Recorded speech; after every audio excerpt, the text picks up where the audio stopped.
What's good, people? It's your boy N.I.C. It's Thursday, and just like Jerry Seinfeld or the insane Martin Payne back in the 90s, your boy N.I.C. is here to entertain. YouTube, X, or IG is where you can find me. Hey, man, welcome back. Guys, girls, everybody. Appreciate y'all tuning in. We got to start off with the fact that Giannis Antetokounmpo, he wants out. Everybody has been talking about this since before the season. A lot of people have been saying that Giannis was going to be looking to make a move, especially if the Bucks were not looking like they're contenders. The Bucks started off well. Giannis got a little bit injured. Rollins is, leveled up and looking like a much better player.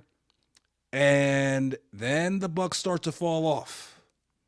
The Bucks take an L to those New York Knicks. Just last week, Giannis is supposed to be out. He's hurt, but what do you know? As soon as he got hurt, and they said about 2 weeks, and you saw that they were playing the Knicks in 10 days, you already knew he was going to be back. Madison Square Garden has a way of making it that everybody all of a sudden just heals up. The amount of times guys are out and all of a sudden they're questionable right before they play the Knicks, and then they're suiting up and having great games. I mean, if you're a Knicks fan, you already know. Nothing heals you like a potential trip to the Garden. And then when Shams comes out and he says that, it looks like he wants out. Immediately, all over Knicks Twitter, all over ESPN, the conversation becomes, will the Knicks go all in and get Giannis? And when Shams says something, you know there's something to it. You know it's real. And we know that going back to the offseason, the Knicks made a legitimate offer, or at least what they thought was a legitimate offer for Giannis. Obviously, that trade didn't go down. A lot of people can say this or that about who they thought was going to be in that trade offer from the Knicks. And now the big debate on Twitter amongst Knicks fans is, should we go all in for Giannis? Many Knicks fans feel like anybody but Brunson.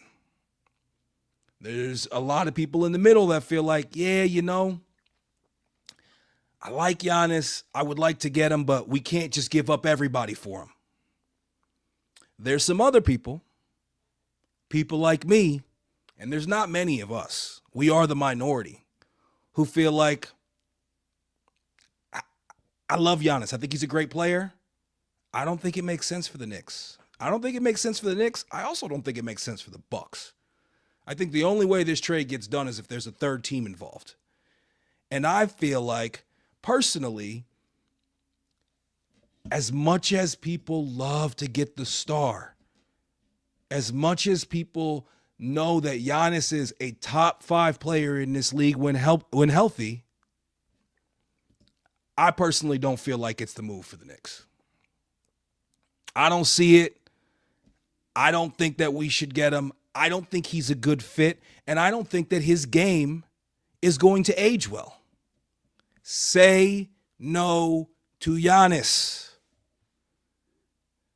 Now, a lot of this feeling of, hey, we have to go get Giannis comes down to Knicks fans and their love-hate relationship with Karl Anthony Towns. I'm going to get into that a little bit more. I think we need to stop on all the cat hate. But I want to talk about specifically going out and getting Giannis and what that could mean. So let's say the Knicks give up Karl Anthony Towns, either OG or Mikal Bridges, and then we get Giannis and say like a Bobby Portis back. I'm sorry, but I just don't think that works. I don't think it works. Shout to my guy CP in the chat. Shout to my guy Keith in the chat. Old man Knicks fans, always appreciate y'all. Always been supporting me. Always appreciate the love. My man CP, he disagrees. Go check out for any Mets news, my guy True Mets Talk. My man CP NY, he does a great job covering the Mets and just talking New York sports. He's got all his fandoms right, except he's a Giants fan. He's not a Jets fan, but yeah, anyway.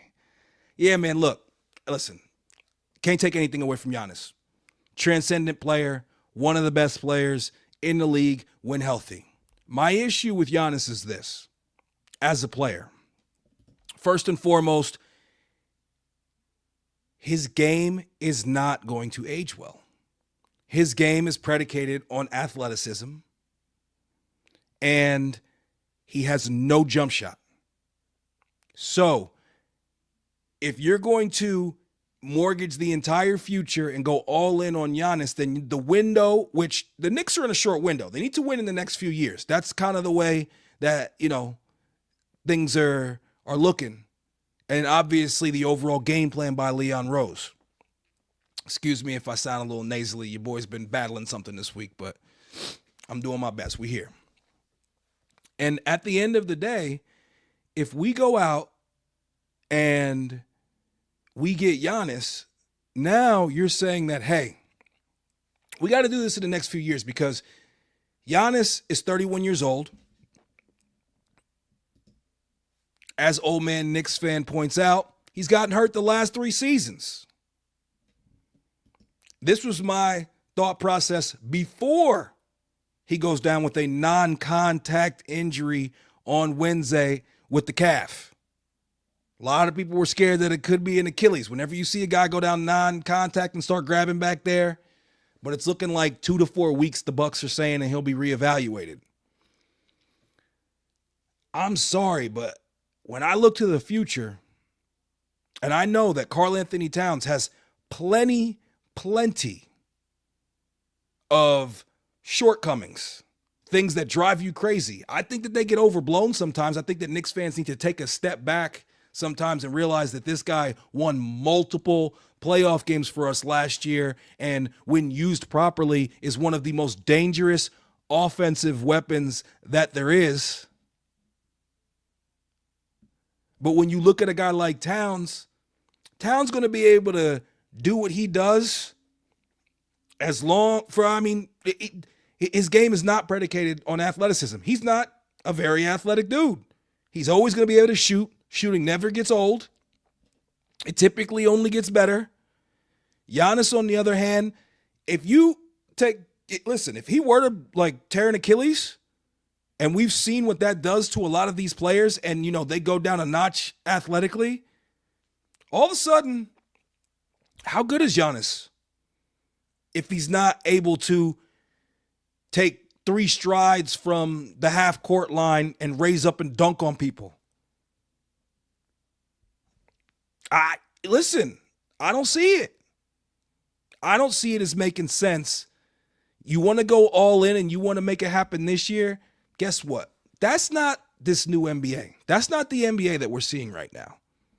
The new NBA is about team building, not star chasing. It's about putting the right players in the right positions and having a full team, a full entire team, top to bottom with the bench. That was the Knicks' shortcoming last year. We didn't have the bench, but you need complementary pieces that are all going to fit together and play well around your stars. That's today's NBA. That's where the NBA is going. This whole, let's just get a bunch of really good players and make a super team, that shit is done, man. It's not, that shit is done. And we're going to talk about OKC a little bit later, but that shit right there, I don't see it. And I'm telling you, Giannis is not a good fit. Giannis and Brunson, not a good fit. Were Giannis and Dame Dollar a good fit? When he played with another diminutive guard who is a really good offensive player, how did that work out? How did that work out? I don't see it. I do not see it. And my guy PC says Leon won't do it, though. Clearly, he is in the camp that he wants to get Giannis to New York. I don't think Leon will do it. Leon has showed patience throughout. He's shown patience, and he has gone after pieces that he feels like fit. Brunson obviously is the one untouchable. For me personally, Bridges is pretty close to untouchable at this point. Bridges is having an excellent year. He has been extremely efficient. If there is any criticism I have of Bridges this year, it's that I need him to be more aggressive. And one of my criticisms of the entire team, Bridges and Mike Brown, is, and this isn't even really a criticism of Bridges, because Bridges is one of those guys that he just plays the game the right way all the time. And Mike Brown and the Knicks, they need to do a better job of forcing action his way, especially late in games. There's been times where he's on fire for 3 quarters, and then in the fourth quarter, we're not featuring him enough. And the Knicks lost to the Celtics a couple nights ago. Bridges is cooking in the fourth. Brunson is having his worst game as a Knick, maybe the worst game of his NBA career. And we're still continuing to run everything through Brunson. I thought at that point we should have been running more through Bridges. I think in general, especially late in close games, we need to be running more through Bridges. Bridges is getting better at scoring at the rim. We know his mid-range game is deadly. We know his three-point game is deadly. And at his size, he has more ability to get the ball off. And I love Brunson catching the ball after the defense is made to collapse, and now he's attacking a closeout, or he's attacking, somebody who's coming at him at a bad angle. I love that for Brunson. Mike Brown, maybe you're a fan of the show, maybe not. But if you are, run more for Bridges, please. So Bridges for me is pretty close to untouchable. Brunson, obviously untouchable. OG, I love OG's game so much. The only thing that bothers me, or scares me, I should say, about OG is the injuries. And he's injured right now. He's got a hammy. He's questionable for tomorrow's game, which to me says he will either play tomorrow. If he doesn't, he will play Sunday against Orlando. There has been some reports earlier this week, nothing from any big major accounts, but a couple people that, feel like they got some scoops, or some sources were saying that they thought OG was going to be back by Sunday, and now it looks like it's trending that way. I just don't see it.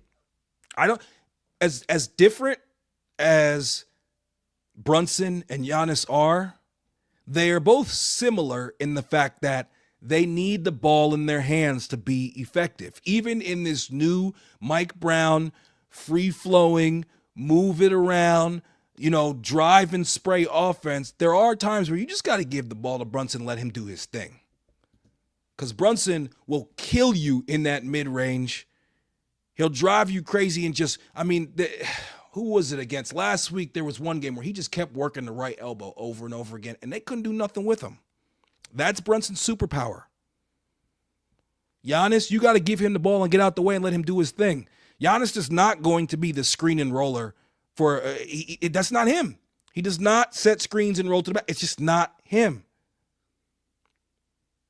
I realize that Giannis is a better player than Karl Anthony Towns. Karl Anthony Towns' game complements Brunson and the rest of the Knicks better than Giannis does. And I think that we are just starting to scratch the surface of what this offense can look like. And that I'm saying that about an offense that is third overall in offensive rating.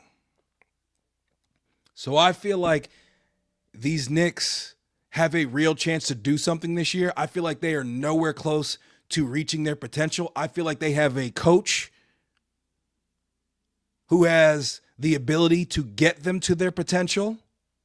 Offensively, we're pretty good. There's times where it gets a little bit stagnant. I feel like we're just swinging the ball around the perimeter. But offensively, listen, third in offensive rating. We're scoring a ton of points. It's really this defense, this Knicks team, and what they're able to do in the long run is going to come down to whether or not they're able to buckle down on the defensive end. Now, CP, the franchise, came out last night and said the Knicks will not be pursuing Giannis. If you've been following him, he's not often wrong. That dude clearly has some sources close to the inside of the New York Knicks. He was the person who kept saying over and over again that the Knicks are interested and do want Karl Anthony Towns if he becomes available, and they would be willing to move Julius Randle. Guess what? I just don't feel like he's a good fit, man. I think that is the ultimate Knicks move that they've made so many times, where they get the aging star. Don't get me wrong, Giannis, when healthy this year, has been fantastic. So I'm not trying to say he's fallen off right this second. But he just went down with another non-contact calf injury. We know that that is just around the corner of an Achilles very often. I'm not wishing that on him. I don't want to see that. But hey, man, I just don't see it. I don't think it's a good fit. I do not think that he and Brunson are a good fit. And I think that the Knicks, as currently constructed, really, really complement each other. My biggest issue with the Knicks is if we could ever turn, Yabusele into a rangy wing who can play defense, that would really help. But I don't really see anybody wanting Yabu right now. Yabu, I know he said he's actually weighs less than he did last year, but he's looking real chubby and not very effective. He had a little stint where I thought maybe he was coming around, and then yesterday, against the Charlotte Hornets, Mike Brown has him on the bench for the entire second half. I don't know about Yabu, man. Lonzo Ball. Has there ever been a player with more talent who was just so unserious about playing basketball? I mean, ever? Hey, if you're watching on YouTube, if you're watching on X, if you're watching on IG, whichever platform you're on, hit the like, hit the follow, hit the subscribe. Make sure you hop over to YouTube and hit the subscribe there. It's the one that helps me the most. And it is also the way to make sure if you hit that subscribe and you hit the notifications that you have the ability to know when I'm going live and to come check me out. I also do the weekly podcast with my pops. It's me and him together in the same room in Studio B. This is Studio A. In Studio B. And it's just two father and son talking Knicks, Jets, Mets, and sports in general. We have a good time. We laugh. We have a good time over there. So check us out. I don't want Giannis, man. I don't want him. I know I am in the minority. I know most people say, hey, you got a chance to get something like that. You got to do it. I have seen this before. We got a good thing going. Stay the course. Give Mike Brown a full season of developing this team and see what we can be when we get into April and May and hopefully June. Y'all got to stop hating on Cat, man. The Cat hate, it's crazy. It really is. Listen, I realize that Karl Anthony Towns is not a perfect player, and he is an extremely polarizing and frustrating player. He drives me nuts sometimes, no doubt. His defensive awareness and instincts are dreadful. His shooting this year has not been what we typically expect from Cat. But at the end of the day, the guy won multiple playoff games for us last year. The guy shot 50, 40, 85 last year and is one of the 3 or 4 best centers in the league. Second team All-NBA, consistent All-Star. And I mean, it's just like Cat is clearly the whipping boy for the New York Knicks fan base. And it's frustrating to me because the guy is from Central Jersey. He actually grew up about 15 minutes away from where I did. And in a game against the Celtics where, yes, were there things about his game overall that frustrated me? Sure. He was 12 of 19 for what I'm pretty sure was 29 points. I might be off there. If I'm off, throw it in the chat. And everybody after the game is acting like, oh my God, we got to get rid of Cat. We got to move on from him. We'll never win anything with him. You go on X and it feels like the guy, it's like, damn, I had to go recheck the stats. I'm like, yo, was he 5 of 19? But you know who was 6 of 21 in that game? Jalen Brunson. And he don't catch none of the heat, and he don't deserve none of the heat because everybody has a bad game every once in a while. And JB, you have done more than enough and built up more than enough good grace with this fan base to not catch heat every time you have a bad game. Okay, I get that. I'm with that. But we got to ease up on Cat, man. Do I wish that he would do a better job of guarding the pick and roll? Sure, I do. Do I think that we need to tell him no more drop coverage when you are in the pick and roll situation? I just want Cat to just switch.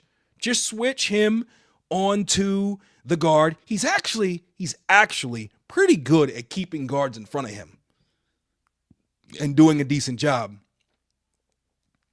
Do I want Cat to stop making stupid offensive fouls where he hooks the guy for no reason? Do I want him to not scream, "That's a foul," every single play, fall on the ground, and then give up a fast break the other way? Yes, all of those things. He's not a perfect player. He's a very frustrating player. He's an extremely skilled big man who, in my opinion, complements Brunson perfectly. We've been running the pick and roll for them between those two much more often to much success. And I just think people sometimes got to chill and just take a step back. Yo, let these dudes work. Let Mike Brown work.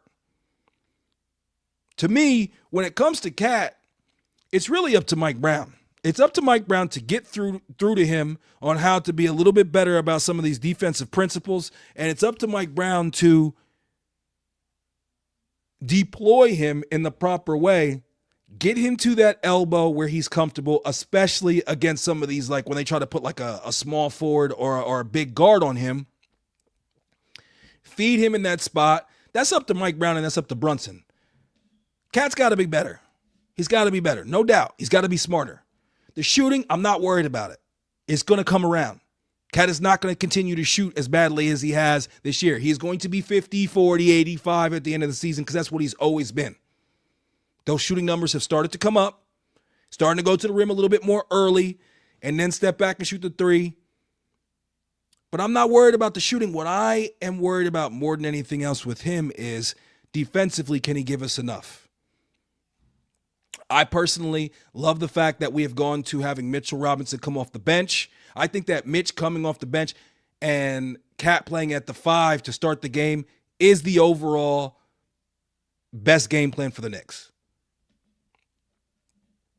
I think that Cat is never going to be a great defender, so therefore you have to maximize his offense to cancel out his shortcomings on defense, and to his superpower on offense is when he's at the 5.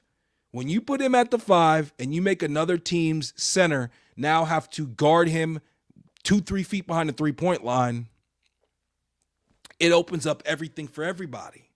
Now we play a true 5-out style, and we finally have a coach who's willing to embrace that. We've run more 5-out lineups so far this season than we did all of last season. The proof is in the pudding. You see how efficient this offense is and what it can be. I think it will continue to get better as these guys get more comfortable with each other and more comfortable in the system. Look at a guy like Josh Hart. Josh Hart is clearly benefiting from Mike Brown's system and is just getting more comfortable as it's going on. You can see that is crystal clear. And people need to pump the brakes, man. The Knicks are not in a situation. They're 14-7. We don't need to blow it up for Giannis right now. We don't need that right now. We don't. That's old Knicks shit. That's the shit we used to do. Leon ain't about that life, man. He's got a plan. He's sticking to it. And I just think that we need a healthy OG. We need a healthy Landry Shamet. And then make a move for a rangy wing around the deadline if we can. They're not growing on trees and people aren't giving them up. But if you can get a rangy wing who can play some defense and knock down a 3, that would be great. Or a secondary ball handler. Because I'm still not 100% sure that we can rely on a guy like Tyler Kolek in, big playoff moments. Kolek's played a little bit better recently, no doubt.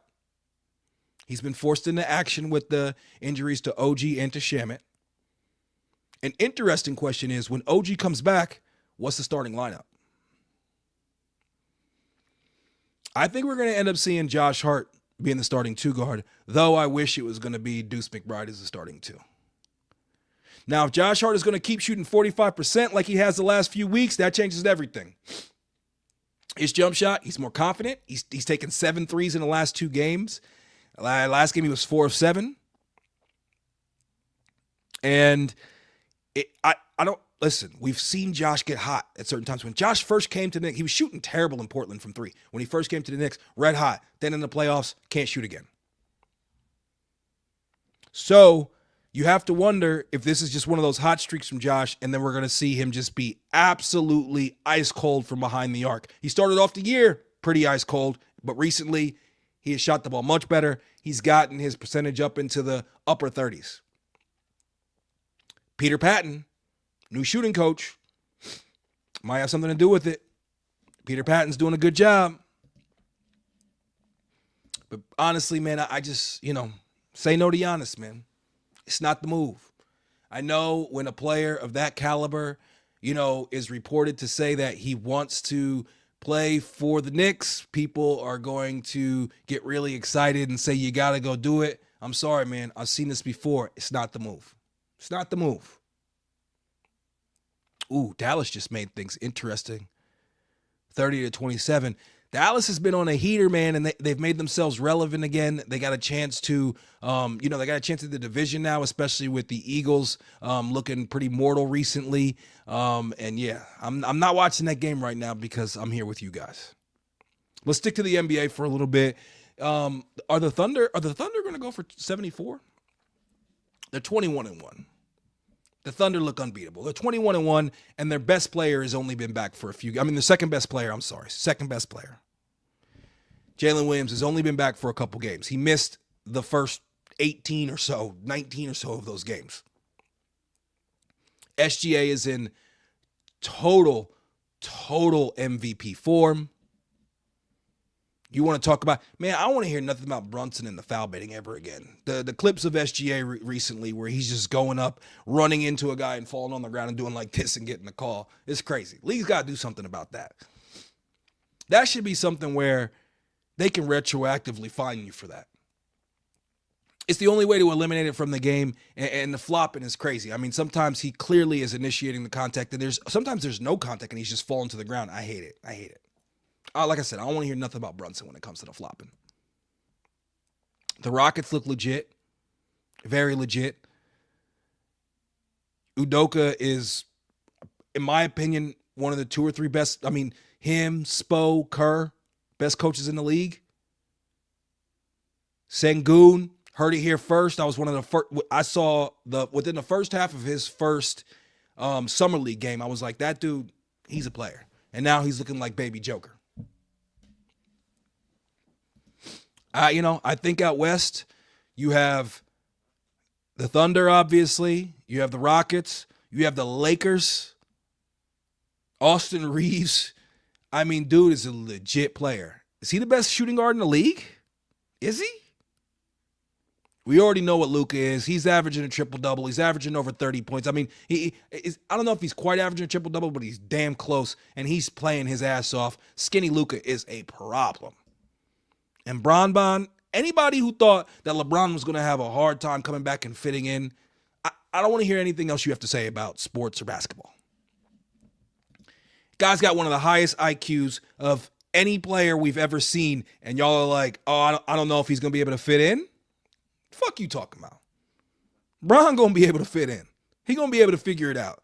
And you know what? At his age, Bron is a couple months older than me. At 41 years old, I'm sure he loves the fact that he don't got to go out and do all the heavy lifting, and he can fit in and do his thing and enjoy this time with his son and go chase another ring. Anybody who doubted whether or not Bron was going to be able to come back and fit in with Luka and Austin Reeves doing their thing, I'm sorry, but you're a fucking idiot. Of course LeBron is going to be able to fit in. Shout out to everybody checking us out on the 3 different platforms right now. Like I said, give us that like, give us that subscribe. Go over to YouTube, hit that subscribe. That's the one that helps me the most, and that's the one that keeps you in the know. Thunder, hey man, 21-1 ain't no joke. These cats might really go for 74. They are so deep, and they got fucking 4 picks in the first round this year. The Clippers, it's the worst deal of all time, the Paul George deal. They give up SGA and a rack of picks. And, LeBron's streak is over. He had 8 points tonight. LeBron's streak of 8 of double-digit scoring is over. He only had 8 tonight. I don't think LeBron gives a fuck, honestly. I really don't. Not at this point of his career. All he wants to do is get a ring. And, that Lakers team is a problem. Out west, you got the Lakers. You got, obviously, OKC. You got Denver. And you got Houston. Out east, I obviously think that the Knicks have a chance, but I might just be a little bit biased. Cleveland, they've been sputtering a little bit. I don't know about Cleveland. I don't know if Cleveland is really going to be, a real contender like that. Mobley looks like he's leveled up. And, obviously Spida, he can do his thing. But I'm not sure that they have the ancillary pieces to be able to do anything this year. I don't know. They just haven't looked that great. Not obviously not like they did last year. Last year they came out like gangbusters and, rode that all the way to the 1 seed. But yeah, not only is this year's Clippers pick go to OKC, like I said, they got like 4 picks in this year's first round. The team, if they really want to go after Giannis, is OKC. They got the picks, they got the assets, they got guys that they can give up and still not just totally gut their roster. And if you add a Giannis type player to that roster, now if I'm them, I don't mess with it. Things are going too well. They look like a dynasty in the making. But that's another thing about the Knicks and going for Giannis. Listen, there's going to have to be some third team involved. Because the Knicks have no picks to give up. And if I am the Bucks, do I just say, all right, Giannis, you've been great to us. You brought us a championship. You brought us relevancy for a decade. So we're going to just give you to the team that you want. Nah, if you really want out that much, if I'm the Bucks, I got to build for my future. I need all the picks. I need a player or two that I feel like I can build around, and I need all the picks. I would want a young, good player, and I would want a bunch of picks, and the team in position to be able to make that kind of move for Giannis. OKC, man. There's a few different teams. Atlanta's another team that makes sense. Houston, I could see going all in for a guy like Giannis. Knicks, not only does it not make sense as for Milwaukee, as far as what we have to offer, but it doesn't make sense for the Knicks either. In the East, you got the Knicks. You never know if Jason Tatum is going to come back, and if he does, I think that automatically makes the Celtics, jump into the mix. Right now, the Pistons are the 1 seed. I'm sorry, the Pistons are frauds. They're not that good. I'm sorry, they're not that good. Detroit just went up 37-27. That's a 10-point game now with 7 minutes left in the fourth. Lions looking to, kind of turn their season around after a couple losses here recently. They came out just looking dominant, looking like they were ready to, get back to the championship, the conference championship, if not the Super Bowl. But now they've started to fall off here recently. But right now they got a 10-point lead on Dallas.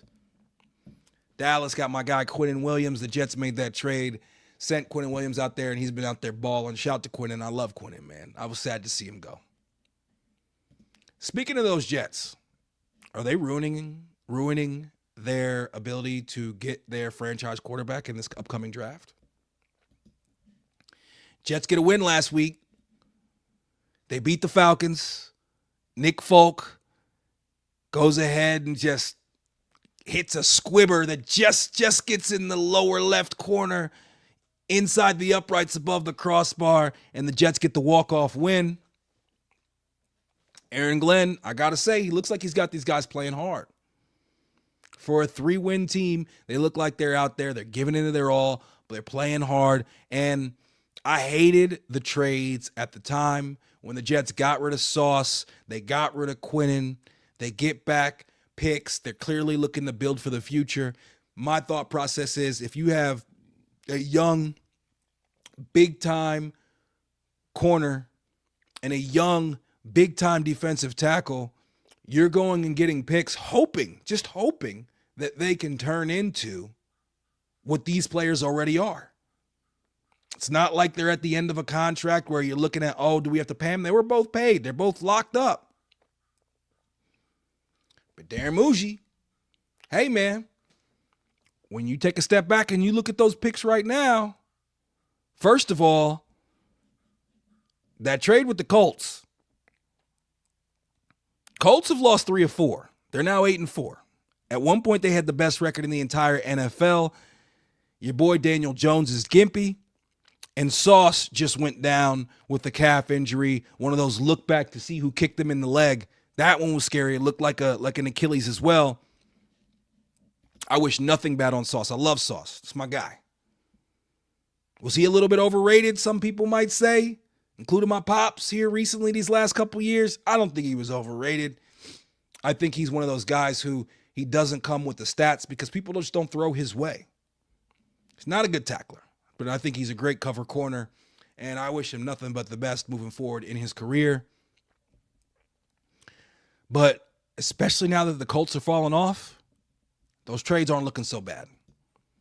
And especially when you see A.Z. Thomas and Stevens both playing well. Stevens has been grading out extremely well, according to PFF. So, was it the right move to get rid of them and bring in picks and build for the future? At this point, it's kind of hard to say no. It's kind of hard to say that wasn't the right move. So I'm going to take a step back and, let Glenn, let Muji cook.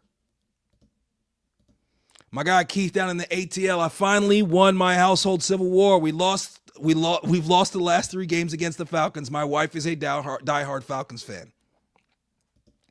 Keith is a Knicks, Mets, and Jets fan who now lives in Atlanta, and I can't imagine having my significant other be a fan of another team and having to sit there and have that back and forth. When I first met my wife, she was like, well, I'm a Yankees fan because, my dad and my brother like the Yankees. And I was like, yo,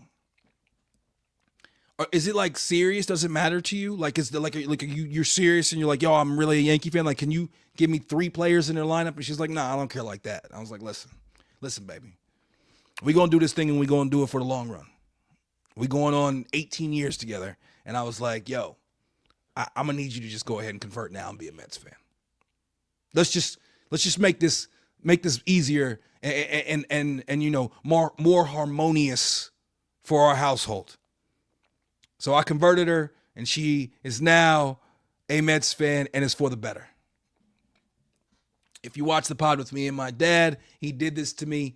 I got all of these fandoms. I inherited them all. I have now passed them down to the next generation. All 3. Well, my 2 oldest kids. My youngest, the girl, she's 6 years old. She's on basketball again, Knicks again, Mets again. But my older 2, they're legit Knicks and Mets fans and Jets fans. And so I'm happy for you, Keith, that you were able to win that battle for once, and you were able to, be the big man in the house when the Jets got that dub.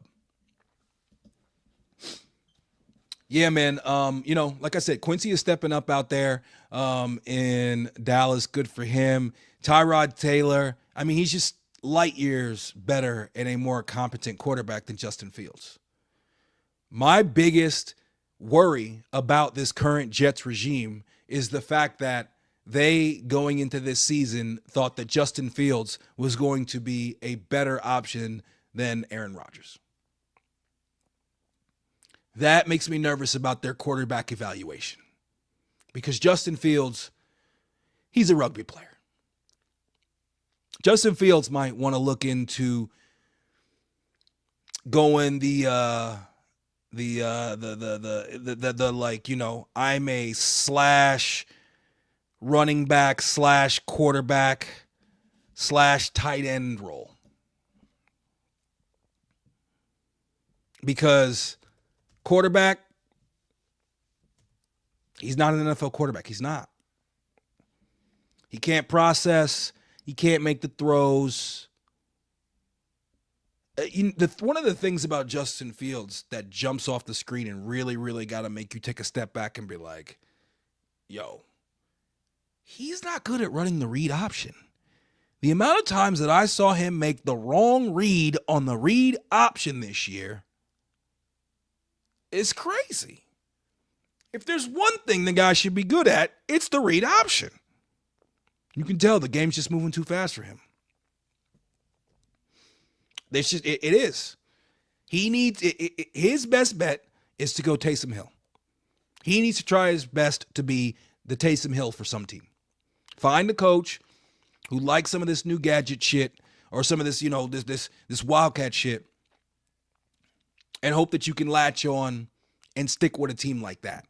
Because as far as quarterback is concerned, if I'm a team, seeing what he's done in his career, seeing what he did this year with the Jets, I can't even have you as my backup, dog. He's not a competent backup in this league. He's not.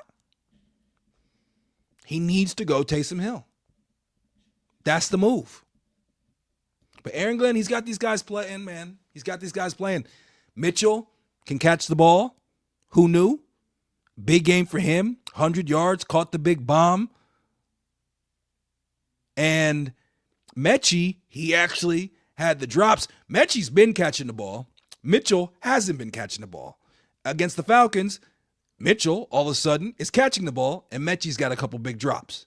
But I like Mechie, man. I like Mechie as a good, like, slot guy, especially when we get Garrett back. You got Garrett on the outside. You got Mitchell on the outside. You got Mechie in the slot. I like that. Mason Taylor's a player. Mason Taylor is a player, man. I think he can end up becoming a decent playmaker on the offensive end for this Jets team in the future. And it usually takes receivers, tight ends, usually takes them a couple years. Only a few of the greats come out and are just out the gate, just absolute game changers and playmakers. I think Mason Taylor's got a real chance to be able to make an impact for this team for years to come. I don't know about these Gotham uniforms, though. I don't know. I'm not a big fan from what I've seen. Now, when you see like the guys, you know, and they're clearly in some sort of studio and they take the pictures of them and I need to excuse me. I could feel that coming on. I was trying my best to just push it to the side. But like I said, I haven't been feeling great this week. My bad, y'all. That did not sound good, I'm sure, because it definitely didn't feel good. But yeah, man. These uniforms, I don't know, man. I don't know how I feel about these uniforms. I kind of just wish the Jets would just stick to, you got the greens, you got the whites, occasionally you wear the blacks. Now we got this new alternate uniform. All these sports teams in general just wear too many fucking uniforms. Have your home, have your away, have one other alternate. That's enough. Though I will say, I do like the Knicks black uniforms this year, and I do like the Kith, the uniforms that they wear for the NBA Cup games with the old school logo on the court. That actually works out well. But there has been a few years recently where, some of these different alternate Knick uniforms I'm not a fan of. But give me the blues, give me the whites. And NBA teams, can y'all please start wearing white uniforms at home and colored uniforms on the road? I'm so tired of seeing dudes where you turn on the game and you can't immediately tell who's home and away. I know I sound real old right now, but man, I'm over that shit. Yo, we got well over 100 people checking us out live right now. Appreciate all the love. Again, please hit that subscribe, hit that like, hit that follow. Head over to YouTube and hit that subscribe. Appreciate all of y'all for sure. Cowboys, man, they really had a chance to make a run. They were looking like they were doing something, but right now they're down 10 with the ball with just under 4 minutes to go. So I don't know. They kind of feel like they got to win out, but man, it's the NFL. You never know, man. You never know what can happen. Is the Chiefs dynasty over? Whew. They lose to the Texans, and all of a sudden they look real mortal. A lot of people said it was smoke and mirrors last year, that they won a lot of close games. I'm like, yo, they won a lot of close games, but they made it to the fucking Super Bowl. I mean, let's not write their obituary yet. But this year, Chiefs are looking like it might be over. And I feel like the Patriots changed our perspective, where we felt like, hey, man, the Chiefs could be one of these teams that they could be, a dynasty for the next decade. And, Patrick Mahomes could challenge some of Brady's records. And all of a sudden you're seeing like, yo, man, that shit ain't easy. And it's not looking like anybody is going to be able to sustain like the Patriots did. And how fucking annoying is it that the Patriots have a great coach and a great quarterback again? Drake May is like the MVP of the fucking NFL, and Vrabel looks like he is pulling all the right strings, and all of a sudden now, as a Jets fan, I'm looking at it and it's like, oh, cool. We got another decade of dealing with the fucking Patriots being great. So annoying. Excuse me. Sorry for the sniffles and the coughs, man. I'm fighting through. Steelers falling off a cliff. Your boy Aaron Rodgers, and if you know me, I'm an Aaron Rodgers guy. I like Aaron Rodgers. I've always been a fan of him. I thought the Jets should have kept him this year. I thought that with a better offensive line and the continuity that the Jets offensive line has had, that Aaron Rodgers would have been successful this year with the Jets and definitely would have given this team an overall better chance at being successful. But now the Steelers are falling off the cliff. They started off 4-1. They now are struggling to move the ball or stop the ball. And you got the 6-6 Steelers and the 6-6 Ravens playing this week for the AFC North lead. Many people thought this was going to be one of the most highly contested divisions in all of football.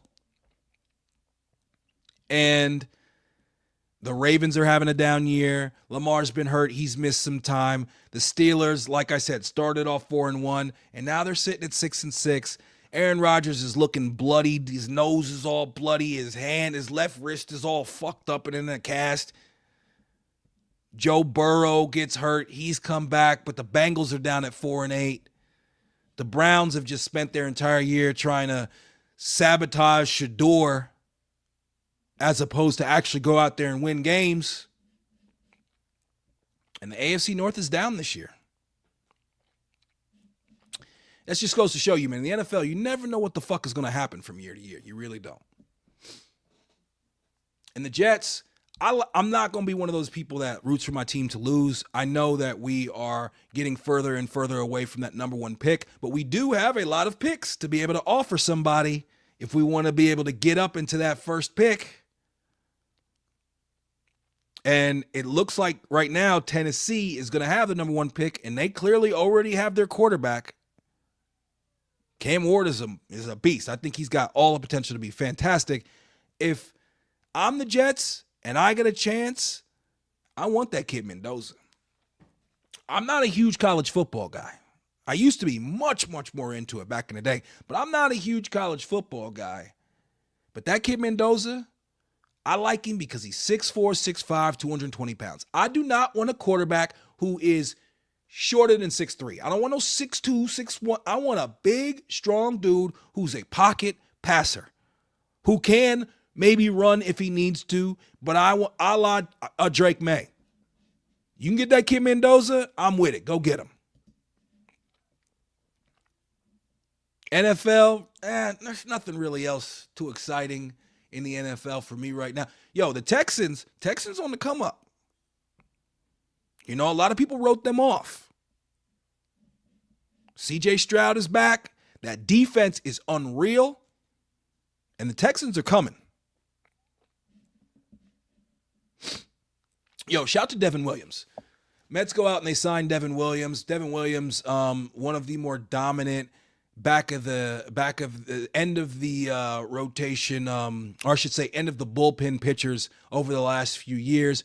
Obviously, Stearns has ties to him as he came up in the Brewers organization. Mets give him 3 years, $51 million. And of course, Yankee fans immediately with the Mets, they love taking our cast-offs. The Mets love getting players that used to be on the Yankees. First of all, Yankee fans, pause. Because there is plenty of former Mets that the Yankees have signed. Going way back to Strawberry and Cone, and plenty of guys here recently. I'm not even going to go through and name them. But Devin Williams went on the Instagram and he posted, "For a bunch of people that didn't want me back on your team, y'all sure are mad in the DMs." I love that for him. Nice little clap back right there. And I don't love Devin Williams as my closer. If we can sign Diaz and Devin Williams is my 8th inning guy, I love all of that. You give me Rayleigh, Williams, Sugar, that's a shutdown bullpen right there. I love, love, love that. I am on the record, and I say it on every podcast that I ever talk about the Mets. We must re-sign Pete. We must re-sign Sugar. Get it done. It seems like Pete is waiting for some team to come in and just make some huge offer, and it does not seem like it's going to happen. The market's not there. Just realize that you need to sign for like 3 years, 120 with the Mets, Stearns, Uncle Stevie, Pete, get it done. I got an iguana earlier this year, and we named it Alonzo. Come on, Pete. What are you going to make me change the lizard's name? Come on back. Mets, where else are you going to get 40 home runs and 120 ribbies from? Where are you replacing that? The guy's a lifelong Met. He's a great Met. Bring him back. But you want to talk about lifelong Mets? Brendan Nimmo, he's out of here. Nimmo traded for Marcus Semien. Honestly, man, that caught me by surprise, but the more I think about it, I get it, and it makes sense. I don't love Semien. So I have a dynasty fantasy league that I've had Semien in for years. So I'm very familiar with his overall arc over his career these last few years. And he was the man. And last year had a very down year. And he's up there in age, in his mid-30s. So you bring him in. He's a premier second baseman, very good defensively. And you're just hoping that he's able to find some of that magic with the bat that he's had previously, and last year was an anomaly. I get taking that shot because as good as Nimmo has been as far as just for the overall Mets culture and everything, and just being a lifelong Met and being a guy who plays the game the right way, he can't throw. And offensively, he's like pretty good at a few things, but not really good at anything. And so I totally get why you look at it and you say, you know what? As far as a corner outfielder, we need a more impact bat. And we need a more impact feeler. Now, is he very good at going back on a ball and jumping up and taking it over the wall? Those types of things? Yes. Guy can't throw. So I'm going to trust Stearns on this one. The jury is obviously still out. Texas, should Texas become my American League team with DeGrom and Nimmo on there? I'm not going to call Nimmo one of my favorite Mets of all time, but I really did like Nimmo. And he really embodied, the New York Mets. But DeGrom's my favorite pitcher of all time. Him or maybe Pedro Martinez. So, I'm not saying I'm going to root for them, but I'd be happy to see them have, some success, and they can meet the Mets in the World Series. How about that? All right, let's get away from sports a little bit. That's one of the new things that we're doing with the new, Independent Nick, the new show that we're doing every Thursday night. is we're not just talking sports. That's one of the things and one of the reasons that we did a slight little rebrand is because, hey man, I got opinions on a lot of things and I want to talk to you. I want to talk to the people. Definitely comment. If you come in the comments during the show when we're live, I will do my best to reply. If you are watching on replay and you comment, I promise you that I will reply. I do not promise that I will be nice.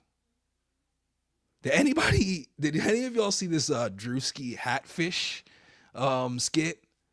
It's fucking hilarious.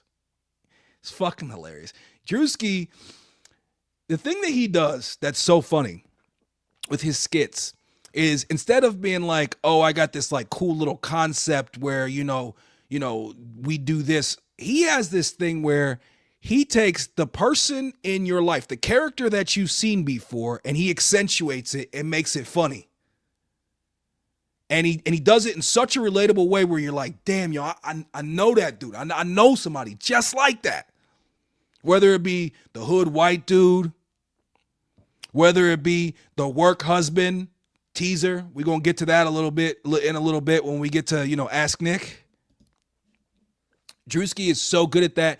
It is very similar to the show Seinfeld. Seinfeld was so good at taking that like character, that person that we all know, and giving you this exaggerated version of it, and it was fucking hilarious. Drewski, his skits, he does that better than anybody. Whoever his makeup artist is, fantastic, top notch. He clearly puts the money into it. He's been extremely successful. Everything he does, he's hilarious. I think he's hilarious, and my 60-something-year-old dad thinks he's hilarious. That means that he is, hitting all the different age brackets. Shout to Drewski, man. He's doing his thing. That new Hatfish skit is hilarious. And by the way, I have had people previously watch the pod and accuse me of hat fishing because I like to wear a hat. When I have my hair down or I have my hair up in a pod, it just weirds me out. I'm always looking at it too much. But I do wear my hair down plenty. And just so you'll know, we're not hat fishing over here. I got a full head of hair, just so you'll know. All right? There's no hat fishing over here with your boy N.I.C. All right, now let's get right. Let's see if I can get this hat back on and not fuck with it and the entire rest. We finishing up. We in the home stretch. Appreciate all y'all rocking with me as always. We coming up on an hour. And yeah, man, hit that like, hit that subscribe. I'm still battling with this chair. This fucking chair doesn't stay up. And I spent too much money on it to get a new chair. I got to ride it out for a little bit longer. Before I get a new chair, I'll feel like an idiot. But hey, there's nothing I can do to make it stay up to its very top. It's very, very frustrating. Yo, did y'all see this Trump Mamdani love fest? It was one of the most fascinating things. I'm not somebody who's super interested in politics. I pay enough attention as, a citizen who cares about the future of our country. My name is Independent Nick for a reason because I truly am an independent. Do I typically lean left when it comes to my voting? Sure, I do. Keep it real. But I truly do consider myself an independent, and I'm often somebody who sees things from all sides. I will tell you that the Trump Mamdani press conference was one of the most fascinating things I've ever seen. I was actually watching Breaking Points, and they were talking about it. Breaking Points, especially if you are somebody who is kind of down the middle and doesn't get to the, the far or the right when it comes to the left or the left or the right. Breaking Points is a great watch because they really, you got a Republican, you got a Democrat, and they are just very even-keeled, smart individuals who give you both perspectives and they're not on the fringes. But I was watching Breaking Points and they were talking about the press conference, and I was looking at the clips of it. I was like, this is fucking amazing. I have to go. So I watched the whole press conference, which I almost never watch the whole. I have a hard time watching 20, 30 minutes of Trump talk ever. It was fucking amazing. Mind-blowing. The way that he was just glazing Mamdani. Now, what does that tell you? It tells you a couple things. I think it showed you some very clear things about each of them.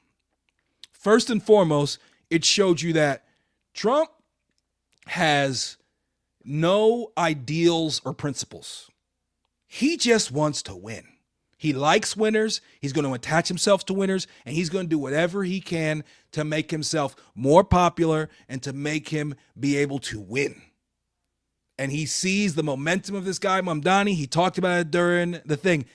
At one point, he was at 1%.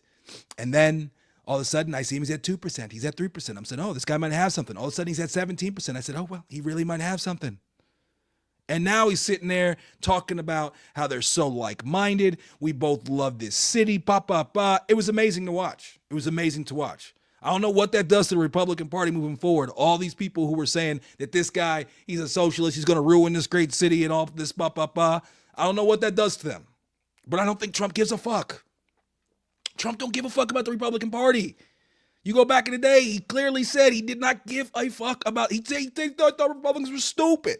But when it was time for him to get in the race, he knew that this is his way of getting to the presidential seat, was to be a Republican. Now, I'm not going to get too deep into that. I feel certain ways about the way that he's basically bamboozled a lot of people. But at the end of the day, I found it so fascinating watching those two who couldn't be further away on the overall political spectrum sit there and agree and compliment each other. They ask Mamdani, do you still consider Trump a fascist? Trump says, that's okay. That's okay. You can call me a fascist. Oh, it was fucking amazing, man. I thought it was so interesting watching those two. And what it tells you about Mamdani is that if Mamdani was all about dunking on Trump, if he was all about, riling up the far left, if he was all about just making sure that if he had a real ego, he would have never went there and he would have never played nice with Trump. But the thing about Mamdani, and I live all the way out in Arizona now, I'm not back east. I've lived in New York City when I was really little and a little bit when my young 20s, mostly was in New Jersey. But I think after president, mayor of New York City is maybe the second most important politician in the country, just as far as like overall relevance. And Mamdani has a lot of big ideas. Many people wonder whether or not he's going to be able to execute those ideas. People call him a socialist, a jihadist, a communist, whatever the case may be. You can tell by the way that he conducted himself in that press conference and the fact that he was even there to meet with and try and work with Trump. This dude really cares about New York. And he is so on point. That dude, you ask him a question and he is prepared and he comes back. He don't stutter. He don't misstep. And he knows exactly what he's going to say. And he comes back. He says it concisely. And bars. He used to be a rapper. I can tell. Bars. And the fact that he clearly really wants to help New York City and wants to help them so much that he is willing to meet and placate this guy and make sure that he has him on his side, because Trump can make things very hard for Mamdani. He can make things very, very difficult for him. And now that we seem to have them two on the same page, I think it's great for New York. And I think it really is honestly good for the country overall, because it makes a lot of people who want to make things so divisive, and especially the people who want to make things so divisive. The far right, they fucking love Trump. The far left, they fucking love Mamdani. Well, guess what? Now they working together. What the fuck y'all going to do now? Y'all going to keep talking shit and keep fighting with each other and making a big deal online and having all this beef with each other? How y'all going to do that when the pillars of your, perspective movements are working together? I think that's a good thing. I think that's good for all of us. I think that's very, very good for all of us. These boat strikes, kind of reckless.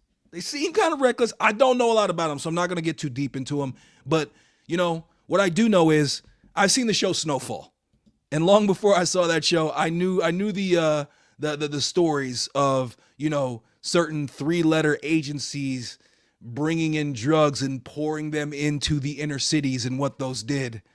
So now the fact that we're going down into, whether it be the Atlantic or I guess one of them was in the Pacific today, and just blowing up all these boats because they're allegedly smuggling all these drugs into the U.S. seems a little reckless to me. I don't know enough about it to talk about it more than that, but it seems a little reckless to me. Okay, last segment. We call this Ask Nick. I feel like we need a better name than that. If there's a better name than that, put it in the comments. But eventually I'll come up with something a little bit better. But this is where I want you to, if you have a question, if you need some advice, and you are silly enough to think that I am the person to get it from, go to Instagram. Search for Independent Nick. You can see it down there in the lower left-hand corner. You see it right there, At Independent Nick. It's Independent, N.I.C, Nick with no K. That is the handle on all socials. Go there, hop into the DMs, and if you need some advice, you can ask a question, and I will give you my advice. We pick at least one every single week. I'm surprised. We got quite a few questions. And I will keep it anonymous. Don't put any names or anything like that. Don't put anything, if you don't want people to know who you are, don't put anything identifiable, anything too specific. But this week, the question is, and this obviously I think comes from a gentleman, and he says, my wife has a guy at work that she calls her work husband. I know a lot of people have work husbands or wives, but it makes me uncomfortable. I was very jealous when we first started dating, and I've calmed that down, but this is really starting to get to me. The one time I told her I wasn't a fan of her calling him that, she told me I was being ridiculous and that I should trust her and there's nothing to worry about. Do I say something to her? Or should I say something to him at her company holiday party in a couple of weeks? Or should I just play it cool? Now, I've heard plenty of people say, oh, this is my work wife or husband. I've had friends of mine say like, oh, this is my work wife, or had their wives say in front of everybody that, talk about their work husband. Me personally, that shit ain't for me.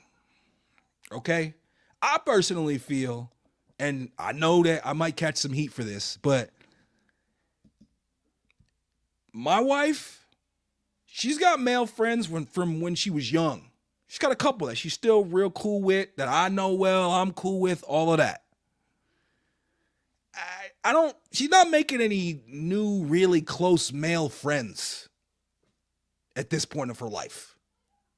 And I'm just fine with that. And if she was, I wouldn't be very, very happy about it. But this whole calling somebody your work husband or your work wife, that shit is crazy to me. I'm sorry, but I'm not with that. I'm not with that. Now, listen, one thing I have learned is that there is crazy different dynamics in all different types of relationships. What works for you and your significant other, that's what works for y'all. That's cool. I'm not hating. As long as it works for you and everybody is, above board and keeping it a buck, that's cool. I know I've been more than surprised to learn about some of the, polyamorous dynamics of some of my friends who on the outside, they seem like the typical traditional couple, and it's not exactly what the dynamic is behind closed doors or, out there in that world. And you know what? That's fine. Whatever works for you. But I'm assuming that the gentleman in this who asked me this question is, in a more traditional monogamous 1-2 relationship. And that whole work wife, work husband shit, that ain't for me, dog. Miss me with that shit. That is not for me. And I clearly, the fact that she's even willing to say this means that, saying things like this is not a big deal to him. He said that, at one point he kind of had beef with, he says he used to be very jealous when we first started dating. And I've calmed that down, but this is really starting to get to me. So he was the type that at the beginning was mad jealous, and, probably the wife and, the girlfriend back then, she was like, yo, why you like this? And he realized like, yo, I'm kind of overdoing it. I'm not saying you should be some crazy, jealous, raging asshole, but that whole work wife, work husband shit, it's not for me, dog. Like I said before, talking about Drewski, he's got a skit about that. And I don't know exactly what that means. And in today's world, most people spend more time with the people they work with than they do with their own families. Most people don't spend 8 waking hours a day with their families, with their significant others. So the fact that they have this relationship where, as opposed to just being coworkers or maybe even friends, they got to be work wife and work husband, I think that's a red flag. I think that's something you should be worried about. And the last thing you asked was, do I say something to her or should I say something to him at her company holiday party in a couple weeks, or should I just play it cool? The one thing that you should absolutely not do is say something to him at the company holiday party. You cannot get hired at the company holiday party, but you can get your wife fired at the company holiday party. Do not do that. Everybody's had a couple drinks. Depending on whatever response he has, you never know where things could go from there. Don't do that.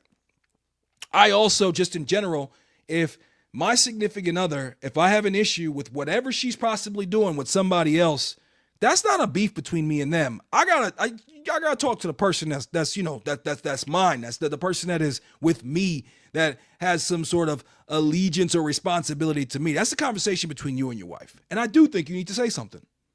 It's clearly bothering you enough that you wanted to ask me about it. Excuse me, y'all. I told you I'm not feeling great. Okay, we having snot run out my nose in the middle of the pod. We almost in. We're almost out. But yeah, man, you need to talk to your wife and say, hey, that's not cool with me.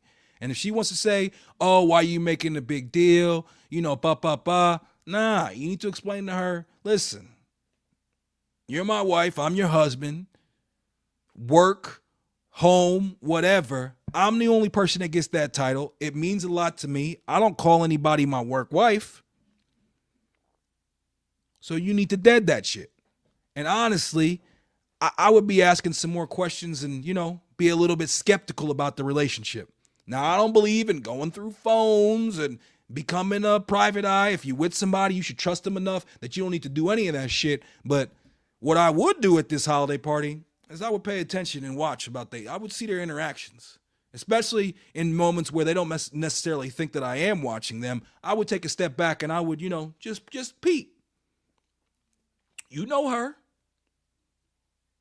You should be able to read her better than anybody. And you need to take a look and see what's going on here and make sure it's nothing crazy.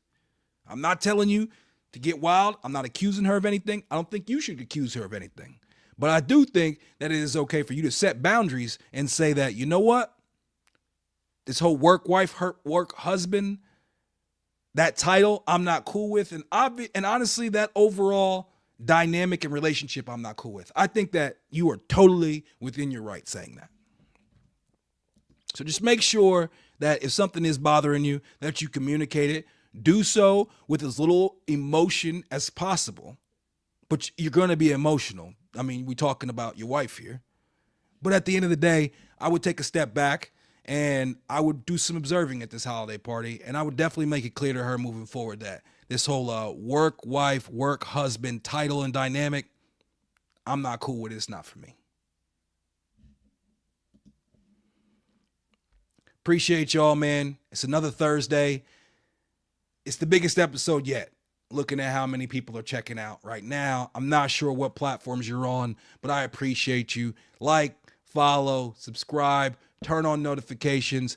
Make sure you head over to YouTube and hit the subscribe over there. Helps me out the most. Keeps you up to date. Appreciate you all. It's your boy N.I.C. Peace.